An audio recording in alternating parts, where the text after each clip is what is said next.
You're listening to the Author Stories Podcast, bringing you the story behind the stories and the storytellers. Margaret White, Terry Brooks, Sheena Kamal, Matthew Quick, JT Ellison, Walt D. Williams, Brad Ford, Corey, Dr. O, Brandon Sanderson, Robin Mock, Ernest Klein, Jim Butcher, Charlene Harris. Visit hankgarner.com for archives of all the shows. Today's guest is... Well, thanks for joining me again for the Author Stories Podcast, where I bring you the story behind the stories and the storytellers.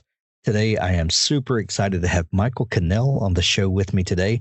He has an amazing new book. It came out just a couple of days ago. It's called A Brotherhood Betrayed, The Man Behind the Rise and Fall of Murder, Inc. And this book is phenomenal. I can't wait for everyone to get their hands on it and read it. Welcome to the show, Michael. Thank you. I'm sincerely really excited to be here with you. I'm excited to have you. Michael, we begin each show with the same question, and that question is, what is your first memory of wanting to be a writer or storyteller? You know, it's funny that you ask that, because I actually do have a really kind of random and specific memory of that. When I was a kid, I grew up in New York City. My parents had 5 kids. I think that had something to do with my interest in reading. We were in a kind of crammed into kind of a modest-sized New York City apartment. My parents had a falling down old house in Vermont. I mean, it really was an old kind of wonderful but crappy farmhouse. And they would put the 5 kids and the 2 dogs in the old 1970s station wagon on the weekends and drive up there. And then, like a military operation, they would somehow get us all outside doing things, skiing or, chopping wood or something on the weekends. One time I was sick. I think I had a very slight fever, and I just lay in bed for 2 days reading a book about a novel about the Civil War. And I just really disappeared into the world of that book. And I don't know how old I was. Maybe I was probably 9, 10, or 11. I can't really remember, but I do remember thinking this is what I'd like to do. This is I would like to write books. I love that. So you were a bookish kid, obviously. Do you remember, besides that Civil War book, were there other books that just stoked your imagination and that you found yourself just falling, completely into the story? I don't know that there was any one book or any series of books the way people who are of a certain age probably would say something like Harry Potter now.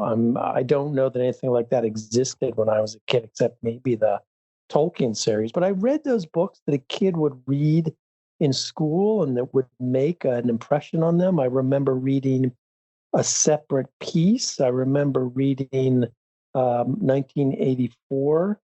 I remember reading sports books, and I would really devour these things, and not really talk to them about anybody about them. And I just was very compartmentalized. It was, maybe that's what happens when you grow up in an apartment with 5 other kids, is you have to kind of create your own internal world. It's yours.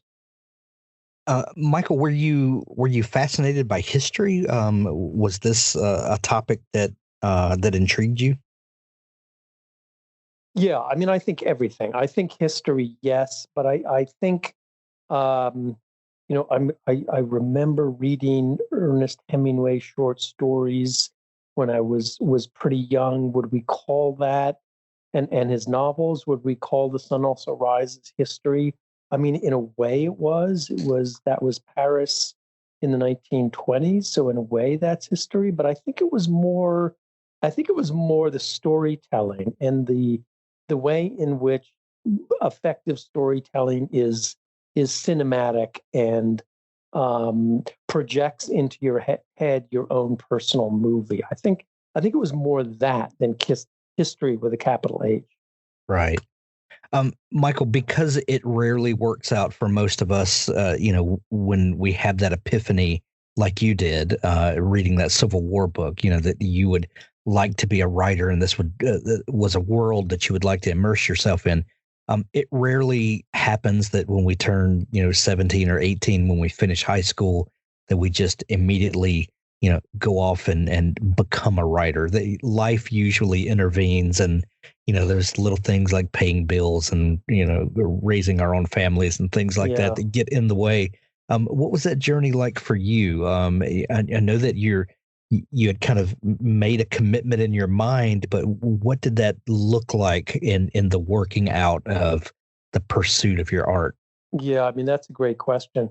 I graduated from Princeton in 1982, and that was, kind of the beginning of a certain period in the financial life of this country when Wall Street was booming, and it was possible for young people to go to Wall Street and make a lot of money. In fact, Michael Lewis, who wrote his first book, Liar's Poker, was in my class at Princeton. Droves of my classmates and friends went off to Wall Street into training programs and investment banking, et cetera. And I just was not going to do that because I did not have the aptitude for it. I wasn't particularly interested in it, but I also would have been really bad at it. And what I did was to go to a small newspaper in Arlington, Virginia, just across the Potomac River from Washington, and I wrote obituaries. That was my first job.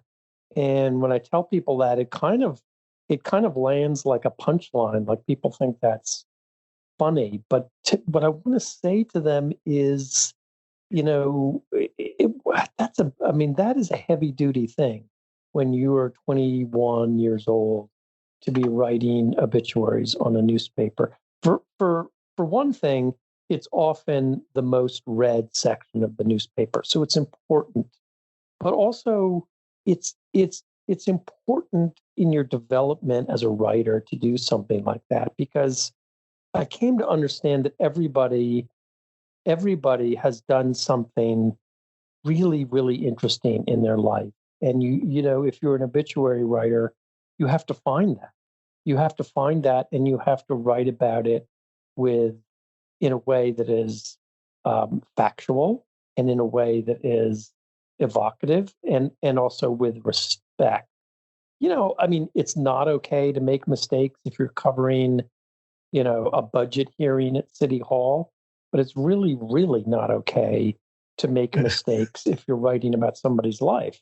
That's right. And the last thing that probably, may be written about.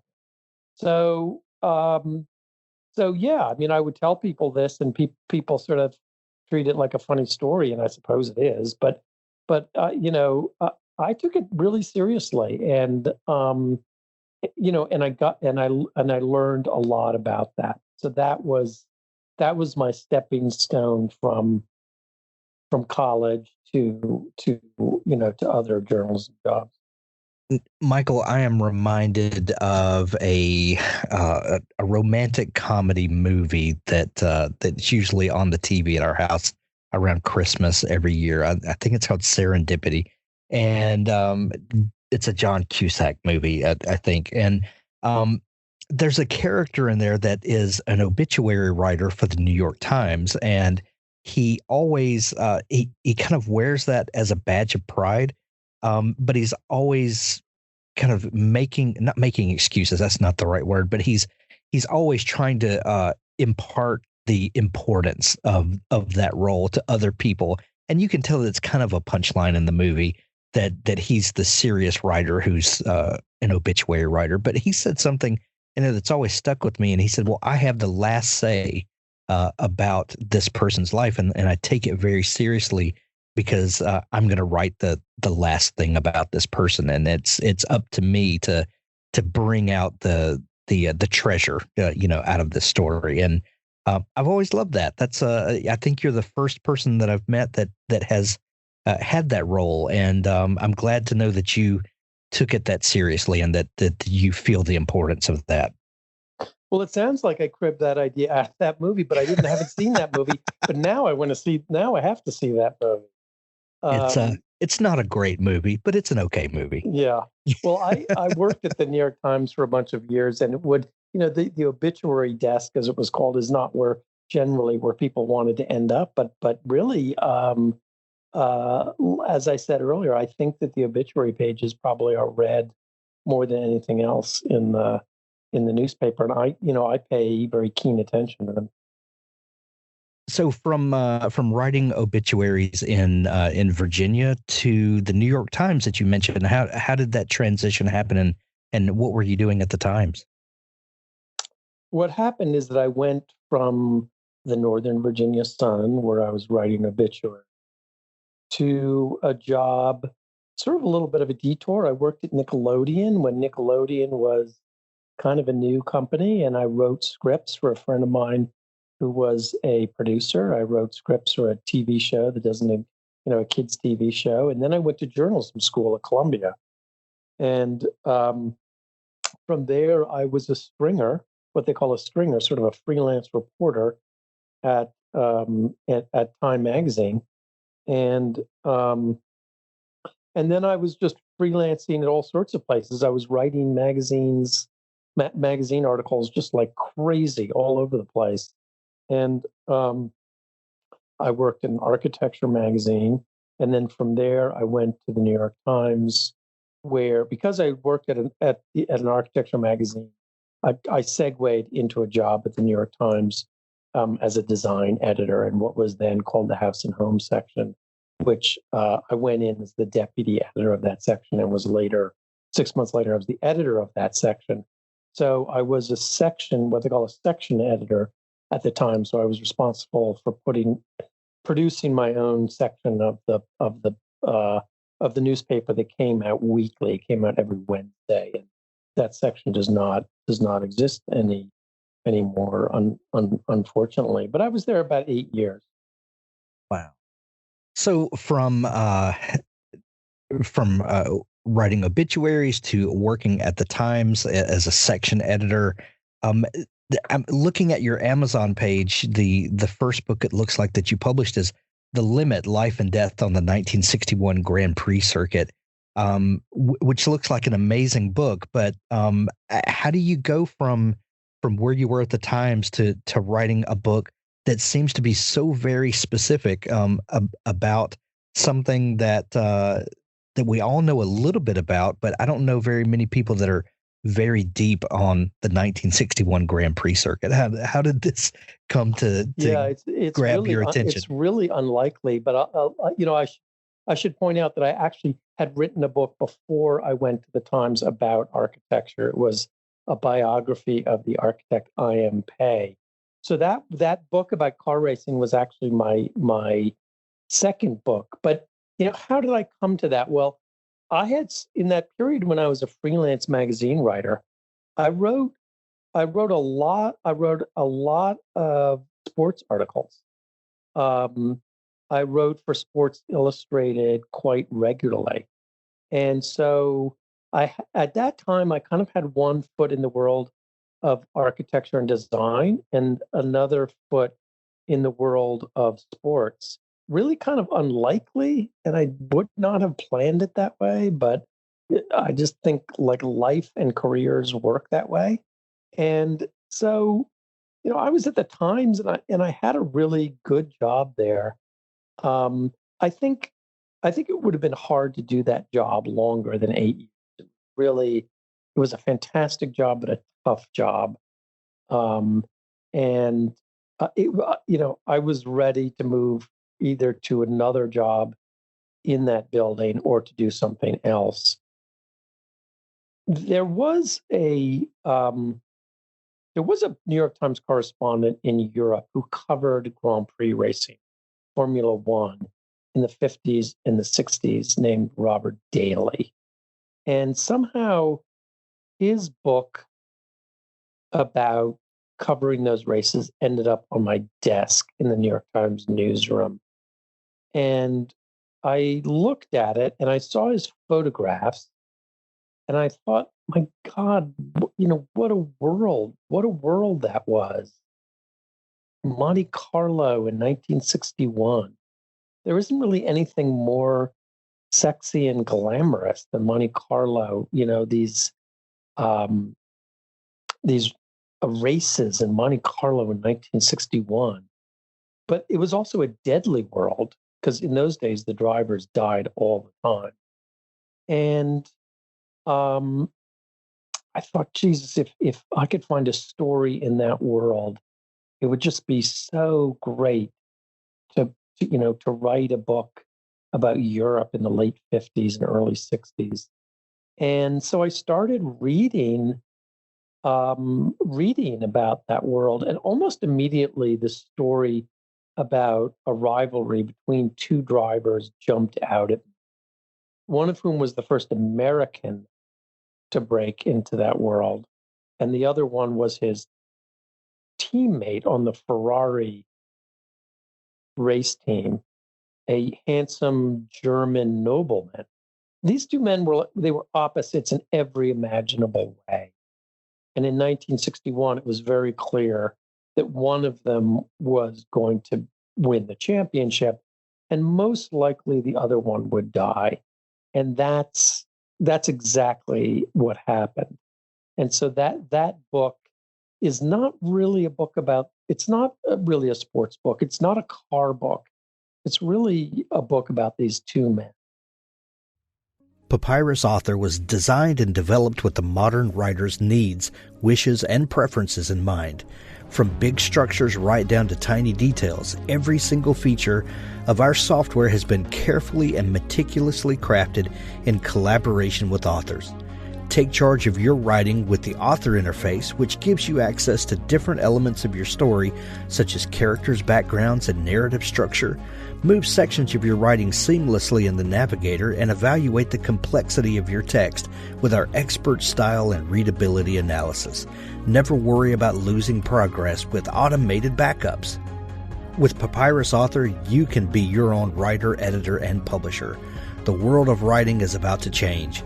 Papyrus Author, the word processor for authors, has arrived on the international stage. Unrivaled in its scope, it is the first software suite to unite every single step of creative writing. The vision behind Papyrus Author is to empower everyone with an idea to turn it into a great book for free. A word processing core that matured for over 10 years at its foundation, Papyrus Author goes beyond the text with its intuitive organizing layers for story, characters, notes, and research. The powerful style and readability analysis help raise manuscript quality. The inbuilt publication capabilities take the book directly to the reader with ebooks, docx, and print-ready PDF. Visit papyrusauthor.com to get started today. Do you want to get paid to write stories? Do you enjoy collaborating with other talented storytellers? Do you want to work completely remotely and set your own hours? Relay Publishing is looking for writers and editors to work on fiction projects across a range of genres, from thrillers to sci-fi, fantasy, and romance. The Relay process is extremely collaborative, in the same vein as a TV show's writer's room. If you're a story geek, then you'll be on a great team. There are 7 ghostwriting positions and 10 editing positions currently available. Please go to www.recruitment.relaypub.com. That's www.recruitment.relaypub.com for more information on how to apply. Join a great storytelling team today. I heard someone say one time that that sports movies and sports books are not really about sports. They're about the human condition, and they're about how we interrelate with one another and the competition that springs up, and then what that brings out of our nature through the contest of sports. And do you find that to be true? I mean, the book obviously is based around the 1961 Grand Prix, but the story is not about the cars racing. The story is about something that we connect with on a deeper level. How do you find that thing that people connect with? You said it a lot better than I could. One of the reviewers who reviewed that book said, this is not a story about sports. This is a story about life. And that was really the way I hoped it would come across. The American driver, whose name was Phil Hill, was the son of an abusive alcoholic. And so for him, cars were a way to escape into a world which was predictable. Motors are predictable. The cars are predictable. He was sort of spent his whole life trying to immerse himself, to escape, I guess I should say, into a world in which, unlike his abusive father, he was trying to escape into a world in which he was in control, and he knew that for every action there would be a predictable reaction. His friend and rival, Wolfgang von Trips, the German nobleman, grew up in a Germany which had been decimated by World War II. And he grew up wanting to be the handsome face of a new Germany. He wanted to redeem Germany in some way. He wanted Germany to rise from the ashes and achieve greatness again, but a more palatable, acceptable German greatness. And so that's really what I tried to focus on in that book, and not, yes, the races are all in that book, but it was those struggles of those two men that I really tried to focus on. A few years later, you published a book, Incendiary: The Psychiatrist, the Mad Bomber, and the Invention of Criminal Profiling. This book I find fascinating, Michael, because there's a show that came out on Netflix a couple of years ago, I think, Mindhunter, I believe it's called, where we get to look into the minds of the FBI agents who created what we now refer to as criminal profiling. And this book really digs into that, while seemingly on the surface may be very different from your first book. At the core, we're kind of dealing with some of the same issues, even though it's the window dressing of the story is very different. How do you feel about the differences and the similarities of these books, and why did you choose this topic? Yeah, I mean, that's a great question, or a couple of questions. They're really kind of set in something like the same time period, and I didn't really set out to do that. The way it happened is that when I was working on the car racing book, I spent a lot of time reading newspapers on microfilm in the New York Public Library. On the one hand, fantastic to read these old newspapers. On the other hand, my friends from college that I mentioned earlier were all across the street making God knows how much money, and I was over there in the reading microfilm as if I were still in junior high school. And I was reading an Argentinian newspaper, English-speaking Argentinian newspaper, about a car race for the car racing book. And while I was reading that newspaper, I just noticed a headline in that paper, adjacent to the car racing story, was an article about the Mad Bomber of New York. And it just caught my eye. And so I read that article, and it was about the police's desperate search for a serial bomber in New York in the mid 50s. And it sounds strange to say it. I'm almost embarrassed to say it, but I kind of knew that was going to be my next book right at that moment. I just felt like that is that is a book-worthy story. And what that led me to was an understanding that this was the first time that the police had gone to a psychiatrist to solve a crime of this kind. And so it was really the origins of what we now call criminal profiling. You mentioned Mindhunter. When Mindhunter came out, I watched it with great interest because really what I wrote was a prequel to Mindhunter. Mindhunter never acknowledged it, but the truth is that the FBI didn't know how to do criminal profiling, and they didn't really develop it on their own. They went to the psychiatrist who helped the police in this bombing case, who had developed this on his own, and he shared his technique with the FBI. And of course, the FBI took his technique and adapted it and turned it into something, much grander because they had the resources to do that and the data to do that. But it really started with this one psychiatrist who honestly was about as crazy as the bomber was, but he was brilliant. And when the police showed him all the evidence, he said, he studied the evidence for several hours, and he said, and this sounds like I'm making it up, but I'm not. He said, the man you're looking for has never had a girlfriend. He has a history of workplace disputes. His family comes from Eastern Europe. When you catch him, he'll be wearing a double-breasted jacket. And that all turned out to be true.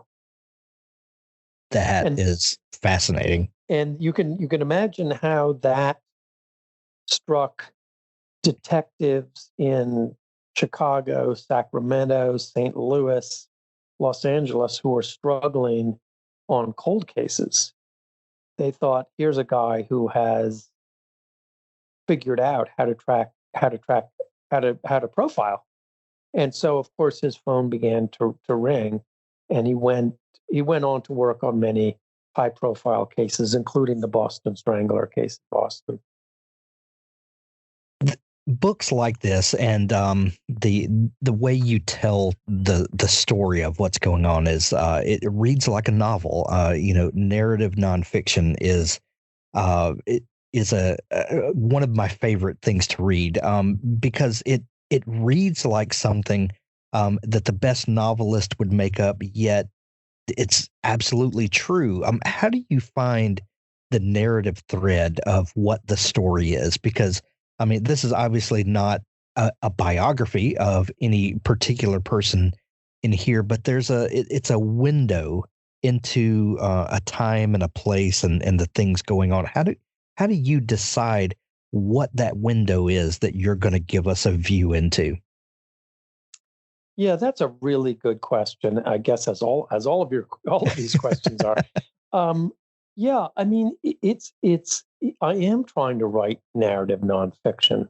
I really do want these nonfiction books to seem like they're novels, or better yet, I want them to seem like they're Netflix shows. I really do, and that means that I can't tell everything, right? If sort of in the old days, people wrote nonfiction books, they would be big books and they would kind of tell everything. And this is, sort of a newer form of storytelling. So I have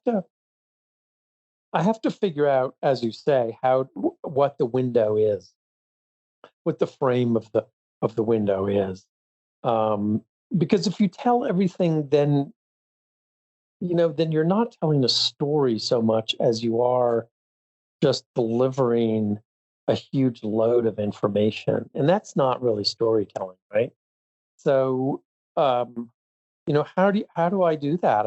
I really, I think I really just try, I try to storyboard it, right? So people who make TV shows or movies, one step in their process is to take the script and turn it into storyboards. How is the story, how does the script become visual? The storyboards, show in a kind of crude form what each film shot is going to be. And I do try to think about the story in that kind of cinematic terms. What is the next scene? I don't know what other people would say about this, but to me, the more I can tell the story with these visuals in mind, the better. It just, what I have said to people is, if you want a really, really clear picture, you need a lot of it's about the pixels. So I just try to think of it in those visual terms, going scene by scene, and leaving out, it's only after I've been doing this for a while that I have had the confidence to leave a lot of information out. Well, I think that's what separates it for your work from something like a David McCullough or Walter Isaacson biography. We know that when we read one of those books, we're going to get a very detailed, linear timeline that's going to be very entertaining, and he's going to bring out details that maybe we didn't know, and aspects of his character's interpersonal relationships, but it's going to be a very narrow focus on whatever that biography is about. And with a Michael Cannell book, we know that we're going to get a big picture view of an incident or a particular window into time with all of the nuance. And I think that's the difference, is that we know that we're going to get, like you said, you want to write like a Netflix show, and it definitely reads like that. Do you have any favorite books or authors in the genre that you write in that you go to the well for inspiration? Well, like everybody else who's trying to do this kind of thing, I worship at the altar of Eric Larson. I think he's kind of a magician, and I've never met him. But I just, how does he do what he does? He does this narrative nonfiction. He makes it seem effortless. I know his last book was about Churchill during the London Blitz, and The Splendid and the Vile, I believe it was. Splendid and the Vile, and he must have done just like a massive amount of research. But it doesn't, you would never know that. People, I think writers often feel like they need to broadcast to the reader that they've done their homework by showing them the homework. It's taken me a while to figure out that that's a mistake. With Eric Larson, you never feel that way. It's just the story. You don't feel like you're reading an encyclopedia entry. He just somehow knows. He knows how to take you into that world, and it's just a pleasure. It's like taking a warm bath. It's like time travel. So of course, Eric Larson, and the great Laura Hillenbrand, who wrote Seabiscuit and Unbroken. I guess I would say the same things about her. She's maybe a little more writerly. Her writing is a little more, I don't know what the word would be, literary. It's sort of if you read the beginning of Seabiscuit, it's like a virtuoso is writing it. I mean, for people who are interested in narrative nonfiction, they should just start with those two authors.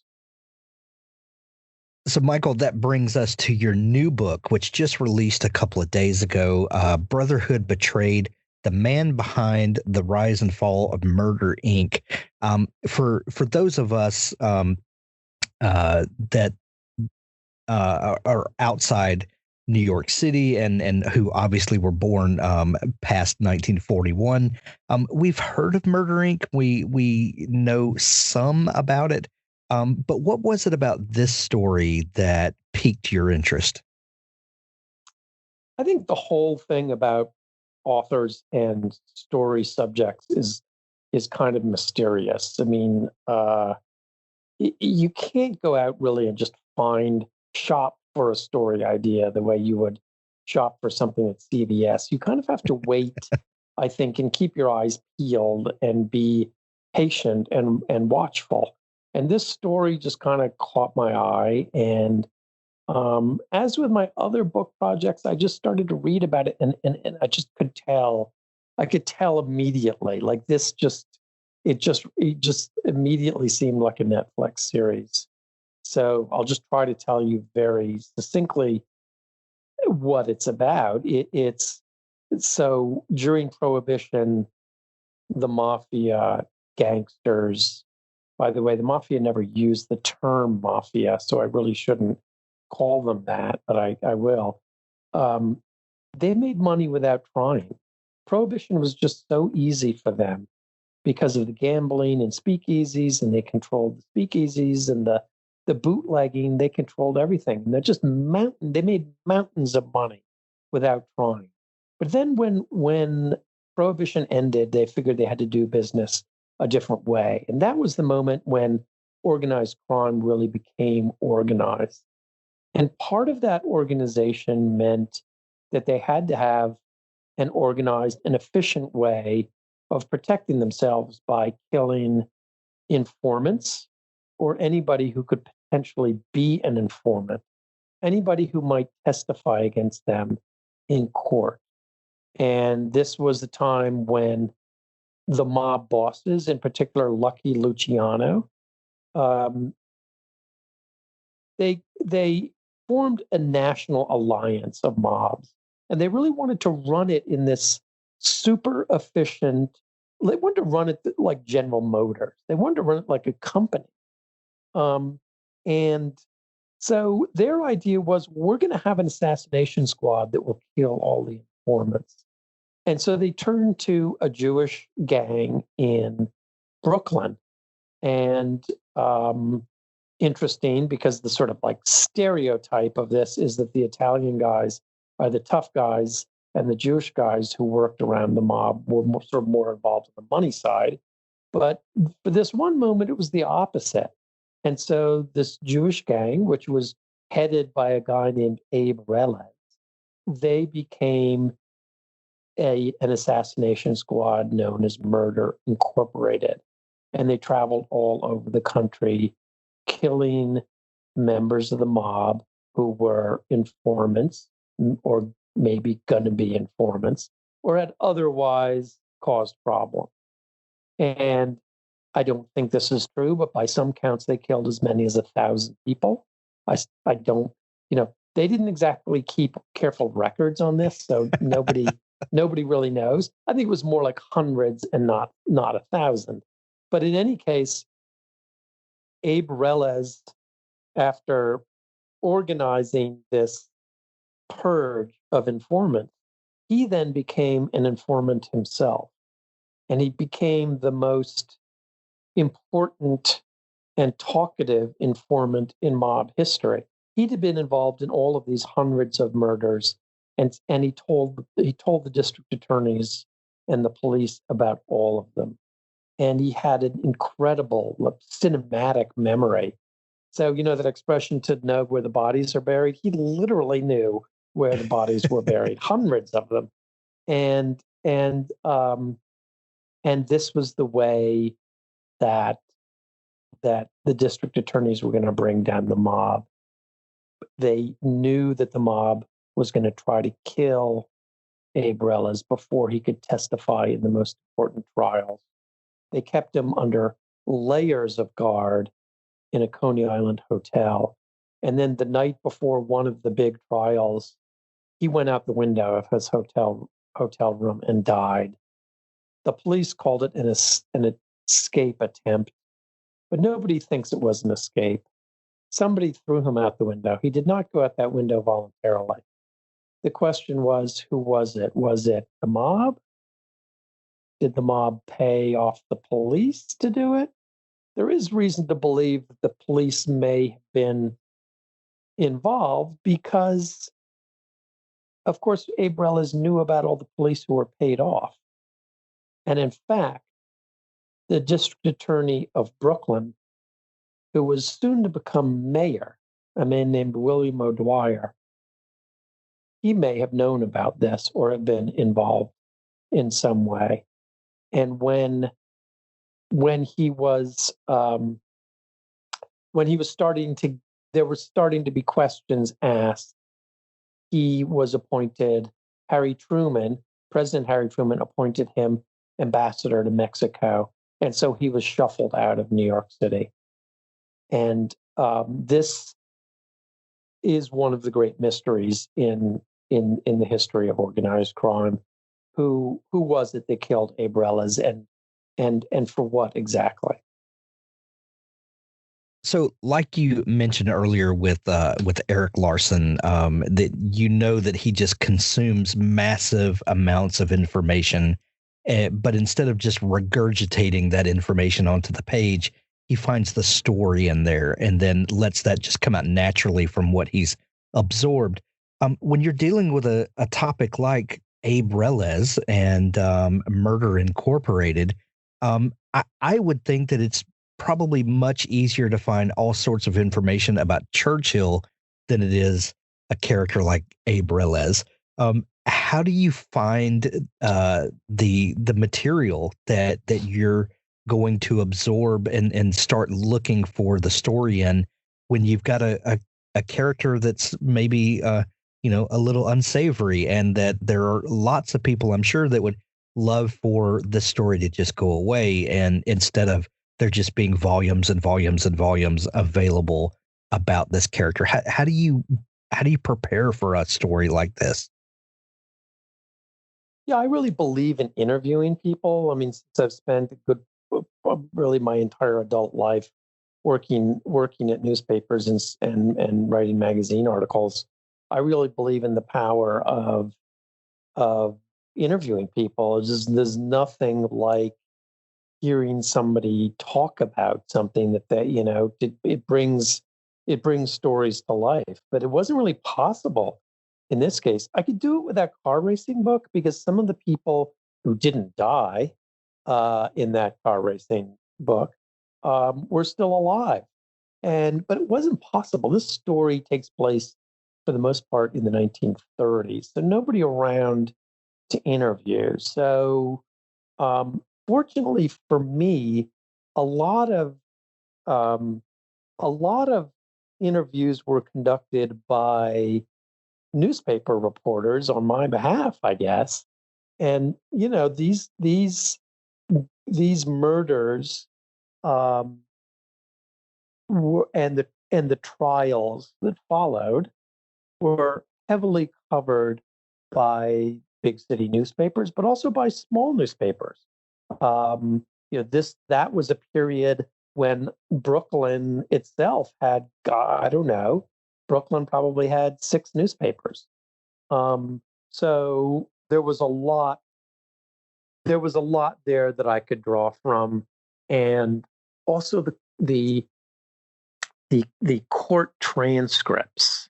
So to hear if I could not hear people's voices myself, I could hear them through the transcripts and also through the depositions conducted with some of these characters. And it's an awesome experience to to read these depositions or court transcripts. And it is like time travel. It's as if you're there. It's as if you're sitting there in the courtroom in 1940. So I use that material, lots and lots and lots and lots of newspaper articles, and also FBI files, which I got through the Freedom of Information Act. The FBI files were not as helpful as I thought they were going to be. Mostly they were memos that officials of the FBI were writing each other about stuff that everybody knew. They seemed to be writing these memos to each other as if to impress each other. but there wasn't that much new information in them. But yeah, like I said before, I think it's about trying to collect as many pixels as possible. And fortunately for me, the newspaper articles just had a lot of really gritty, colorful information in them. A story like this about an organization like Murder Incorporated, the narrative is taking place 80, 90 years ago. The world was a very different place then, and the way that business and air quotes business were handled then could be very different from today with today's technology. But there's something very poignant about this story, and this kind of story could happen today, even though the world is very different.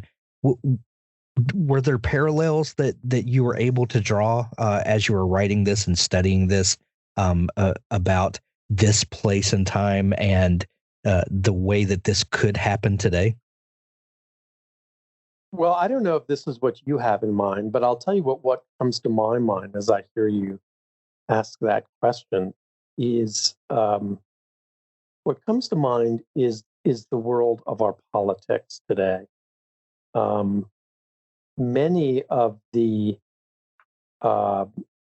ways of conducting themselves from that period, the way that the mafia conducted themselves, the intimidation, the ways of speaking in a kind of code language, the way in which they often got their way by just hinting really obliquely about intimidation to come.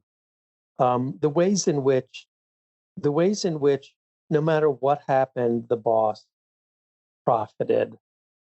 While I was working on this book, of course, Trump was president, and the headlines were filled with stories about Michael Cohen and everything else that followed. I don't know that I want to take this conversation to a political place, but if I'm going to be honest, that was what was in my mind. I wasn't particularly looking for it, but there was just like a very clear echo between the politics of Washington at this time and the politics of organized crime in the 1930s, which is to say, I guess, that the things in this book are probably eternal. The stories about loyalty and betrayal probably have always played out, and they always will play out. Well, stories of loyalty and betrayal go back as far as Cain and Abel. I mean, these are human stories if there ever have been. The new book, A Brotherhood Betrayed, out, available everywhere now. The man behind the rise and fall of Murder Incorporated. Michael, I love this book. I love everything that you're doing. We're going to put links to this book in the show notes of this episode to make it easy for people to find. But is there a place people can find you if they want to dig into all the fascinating work that you're doing? Oh, yeah, I appreciate your asking. I have an author website. It's myfullname.com. So that's michaelcannell.com. Cannell is spelled CANNELL. michaelcannell.com. So these books that we've just talked about, they're all there. Great. And we'll be sure to link it up in the show notes to make it easy for people to find. Michael, we could talk all day. Thank you so much for taking time to come on the show. And we wish you much success on the launch of A Brotherhood Betrayed. Hey, this has been great. I really appreciate it. Authors, I have a fantastic new service to tell you about. It's called Pubsite. Pubsite is a service to help you build your very own website, your home on the web, where you can promote your work and give your fans a place to connect with you. Pubsite is a website platform that allows every author, regardless of budget, to have a great-looking professional website developed by the book marketing professionals at FSB Associates. Pubsite is the new, easy-to-use DIY website builder developed specifically for books and authors. Whether you're an author of one book or 20, or a small publisher, Pubsite allows you to build, design, and most importantly, update your website pain-free. No need to be dependent on a designer or webmaster to make a small but costly change to your website. Save the money and do it yourself. Pubsite is the best platform for authors because it's a book-centric platform.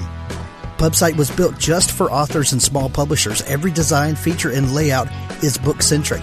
They have customized designs for you to use. It's easy to build. No coding or HTML is necessary to create a stunning, professional-looking website with all the features you want. Get a custom domain name, yourname.com. It's simple to update. You can add all of your books, add a blog and a book tour, sell from any retailer, manage your email list and social media, and even do e-commerce.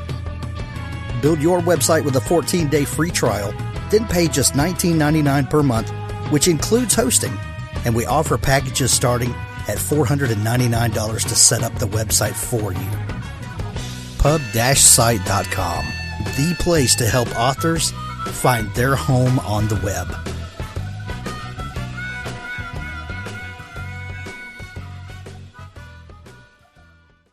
Do you ever wonder if a person's critical thinking comes at the expense of their own happiness? Is it possible to be very happy and still practice excellent discernment? I used to wonder the same thing. Then I discovered the Trouble in Paradise podcast with Nigel Kent and Jasmine Starr, where they laugh as well as think about conspiracy theories and unexplained phenomena without ever getting bogged down in the age-old tug-of-war between logic and feeling. The Trouble in Paradise podcast is a joyful program for critical thinkers who have a sense of humor. Join Nigel and Jasmine as they probe the intriguing and wacky culture of odd occurrences, strange news, and ridiculous coincidences on this hilariously intelligent podcast. Trouble in Paradise on Spotify, Apple Podcast, and Stitcher. Follow at Tipcast239 on Twitter. Trouble in Paradise with Nigel Ken and Jasmine Starr, a happy podcast for critical thinkers like you.